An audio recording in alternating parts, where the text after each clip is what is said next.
అందశ్రీతో తనకు ప్రత్యేక అనుబంధం ఉందన్నారు తెలంగాణ బీజేపీ చీఫ్ రామచంద్రరావు. ఆయన మరణం తనకు వ్యక్తిగతంగా తీరని లోటు అన్నారు. కవిగా రచయితగా ఎంతో పేరు తెచ్చుకున్న అందశ్రీ ఈరోజు తెల్లవారుజామున అస్వస్థకు గురి కావడం జరిగింది. వెంటనే గాంధీ హాస్పిటల్కి తీసుకెళ్లి అక్కడికి వైద్యులు పరీక్షించే లోపే ఆయన చనిపోవడం జరిగింది. ప్రస్తుతం ఆయన నివాసానికి మృతదేహాన్ని తీసుకొని రావడం జరిగింది. ప్రస్తుతం ఆయనను చూడడానికి చాలామంది రాజకీయ నాయకులు, ఇటు లాలపేటకు సంబంధించిన ప్రజలు చాలామంది వస్తున్నారు. ప్రస్తుతం బీజేపీ రాష్ట్ర అధ్యక్షుడు రామచంద్రరావు గారు రావడం జరిగింది. ఎట్లా చూస్తారండి ఇట్లా హఠాత్తు మరణం చెందాడు? మీతో పాటు ఆయనకి ఎలాంటి అనుబంధం ఉంది? నేను అతనికి చాలా స్నేహపూర్వక సంబంధం. మా ఇంటి దగ్గర ఇక్కడ మా ఇల్లు జస్ట్ కిలోమీటర్ లోపలే ఉంటుంది. వాకింగ్ అంటే నడుచుకుంటూ వచ్చి మా ఇంట్లో కూర్చొని గంటలు అతను చర్చించేది. ఉస్మానియా విశ్వవిద్యాలయం సాయంకాలం కూడా వాకింగ్ చేసేవాడు. అటువంటి ఒక ఏదైతే వ్యక్తి నాకు చాలా దగ్గర ఉన్నటువంటి వ్యక్తి, ఒకవైపు ఇంటి దగ్గర, ఇంకోవైపు వ్యక్తిగతంగా నాకు పరిచయం. వీటన్నిటి ద్వారా కూడా నాకు ఈరోజు ఆయన మరణం నాకు ఒక షాక్గా ఉన్నదని చెప్పి భావిస్తూ ఉన్నాను. నిజంగా వారి పాటలు, వారు రచించిన గేయాలు తెలంగాణ ఉద్యమాన్ని ఈరోజు మనకు ప్రేరణ ఇచ్చినటువంటి ఒక పాటలు. జయ జయ హో తెలంగాణ సంబంధించిన పాట ఈరోజు కూడా చిన్నపిల్లలతో సహా అది వాళ్ళ నోట్లో ఆడుతూ ఉంటుంది. ముఖ్యంగా నాకు పరిచయం అయింది దత్తాత్రేయ గారి అల్లైబరైలో జయ జయ హో తెలంగాణ పాడినప్పుడు, పరిచయం చేసుకున్నప్పుడు నేను కూడా లాలాపేటలో ఉంటాను, తార్నాకరం ఉంటా కలుస్తానని చెప్పి అప్పటి నుంచి నాకు 2014 ఆ ప్రాంతానికి పరిచయం. నాకు చాలా క్లోజ్గా ఉండేవాడు నాతోని. కాబట్టి ఆయన వ్యక్తిగతమైనటువంటి నాకు ఒక నష్టం జరిగింది నాకు నేను భావిస్తున్నాను. నేను నా పార్టీ తరఫు నుంచి, నా తరఫు నుంచి వారి కుటుంబానికి నేను ప్రగాఢమైన సందర్భం చెప్తాను. చివరిసారిగా ఎప్పుడు కలిశారు అందశ్రీని? ఆయన తెలంగాణ ఉద్యమంలో చాలా కీలక పాత్ర పోషించాడు. ఉద్యమం ఉవ్వెత్తున ఎగసేయడానికి ఆయన పాటలు కూడా ఒక కారణం అని చెప్పి. వ్యక్తిగతంగా నేను కలిసి దాదాపు 2 నెలలు అయింది. ఉస్మానియా స్ట్రీట్లో 3 రోజుల క్రితం నేను వాకింగ్ పోతా ఉంటే నేను చెయ్యి ఊపుకుంటూ పోయాను. ఇంజనీరింగ్ మన ఆర్ట్స్ కాలేజ్ దగ్గర నడుచుకుంటూ ఎవరితో మాట్లాడుతూ ఉండే నా కారులో నుంచి చేయి చూపెట్టి నవ్వుకుంటూ ఆయన చేయి చూపెట్టాడు. సో అటువంటి ఒక రిలేషన్ నాకుండే. యూనివర్సిటీ క్యాంపస్ హాస్టల్స్ ముందు నేను నేను కూడా వాకింగ్ చేసినప్పుడు ఆ రాళ్ళ మీద మేము కూర్చొని అది అక్కడక్కడే పాట రాసించేది. మా అంటే వినిపించేది మాకు. సో ఎట్లుందన్న పాట అంటే బాగుంది అని చెప్పేది. అంటే అటువంటి ఒక వ్యక్తి ఈరోజు మన మధ్యలో లేరు అని అంటే, ఎందుకంటే ఒక ఇంట్లో వాళ్ళ కుటుంబం చాలా బాధపడి, కానీ ఆయనకు ఉన్నటువంటి లక్షలాది కోట్లాది మంది ఎవరైతే వారి సహానుభూతి పరులు ఉన్నారో, వారి అభిమానులు ఉన్నారో, వారందరూ కూడా ఇది పెద్ద షాక్గా అని చెప్పేసి నేను భావిస్తాను. అందశ్రీ చాలా గొప్ప కవిగా రచయితగా ఎంతో పేరు తెచ్చుకున్నాడు. కానీ సాధారణ జీవితం గడుపుతున్నాడు. ఆయన ఇల్లు చూస్తే కూడా గడవచ్చు. ఎట్లా చూస్తారు ఆయన లైఫ్? చాలా నేర్చుకోవాలి మనం. నిరాడంబరతో నుండి ఇల్లు చాలా చిన్న ఇల్లు. నాకు ఎప్పుడు చెప్పేది ఆయన, అన్న నేను కూడా కొద్దిగా పెద్ద ఇల్లు కట్టుకోవాలనుకుంటున్నాను, డబ్బులు లేక నేను కట్టుకోవట్లేదు అన్నాడు.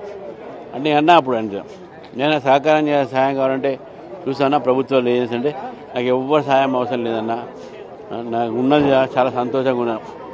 ఈరోజు కూడా ఆయన వాహనం లేదు, నడుచుకుంటూ తార్నాక వచ్చేది, నా ఇంటికి వచ్చేది, బస్సులో పోయేది, ఆయన ఆటోలో ఎక్కడ దూరం పోండి ఆటోలో పోయేది. కానీ ఎక్కడ కూడా ఒక్కసారి మాత్రం ఆయన అమెరికాలో ఆయన టానాకు ఆటోకు పిలిచారు. అప్పుడు నాకు చెప్పాడు, ఫస్ట్ టైం నేను అమెరికా పోయినా ఇది అక్కడ పాటలు పాడటానికి. అమెరికాలో ఆ నీళ్లు అవన్నీ చూసిన తర్వాత నాకు మన దేశంలో కూడా నీళ్ళ ప్రభావం అట్లా ఉన్నది, అట్లా కాపాడుకోవాలి మనం అనేటువంటి నేను నీళ్ళ మీద ఒకటి రాస్తానని చెప్పాను. ఆ రోజు నాకు గుర్తుంది. ఆయనతోనే మాకు ఎన్నో డిస్కషన్స్ అవుతుంటాయి.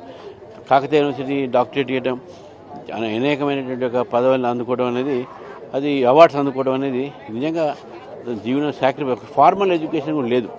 అటువంటి వ్యక్తి గిఫ్ట్ ఆఫ్ ది గాడ్ ఉంటాం మనం. ఇదంతే, వారు లేరు.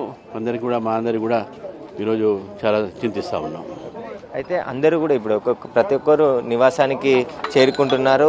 ఒక్కొక్కరుగా అందశ్రీకి సంబంధించి ఆయన ఎంతో గొప్ప కవిగా రచయితగా ఉన్నప్పటికీ లాలాపేటలో చాలా చిన్న ఇంట్లో 2 రూములు ఉన్నటువంటి ఇంట్లో ఆయన నివాసం ఉంటున్నాడు ఇప్పటికే.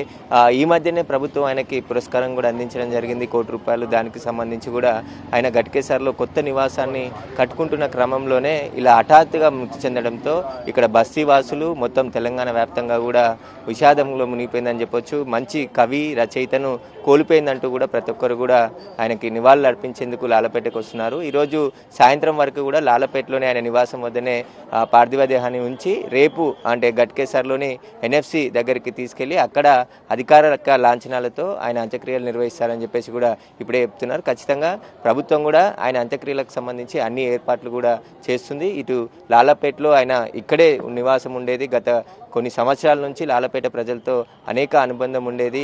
మంచి కవి రచయితగా ఎంతో పేరు తెచ్చుకున్నటువంటి అందశ్రీ హఠాత్తు మరణంతో లాలపేట వాస్తులు కూడా విషాదంలో మునిగిపోయిన పరిస్థితి కనబడుతుంది. కెమెరామెన్ పరశురామ్తో సురేష్, బిగ్ టీవీ, హైదరాబాద్. ప్రజాకవి, ప్రకృతి కవిగా ప్రసిద్ధి చెందిన అందశ్రీ ఈ ఉదయం అస్తమించారు. ఈ ఉదయం ఆయన కన్నుమూశారు. తెల్లవారేసరికి అంటే లేచేసరికి కుటుంబ సభ్యులు చూసేసరికి ఆయన కింద పడి ఉన్నారు. వెంటనే హుటాహుటిన గాంధీ ఆసుపత్రికి తరలించారు కుటుంబ సభ్యులు. అయితే అప్పటికే అందశ్రీ మరణించినట్లుగా గాంధీ ఆసుపత్రి వైద్యులు వెల్లడించారు. అప్పటికే చనిపోయి దాదాపుగా 4-5 గంటలు కావస్తుంది అంటూ వాళ్ళు తన మరణాన్ని ప్రకటించారు.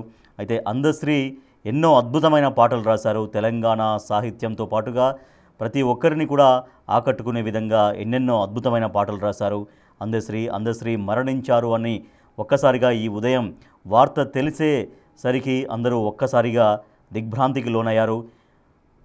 సో అందశ్రీతో తమకున్నటువంటి అనుబంధాన్ని అందశ్రీ తెలుగు సాహిత్యానికి తెలంగాణ పాట రూపంలో కావచ్చు, తెలుగు పాట రూపంలో కావచ్చు చేసినటువంటి ఆ సేవల్ని అందరూ స్మరించుకుంటున్నారు.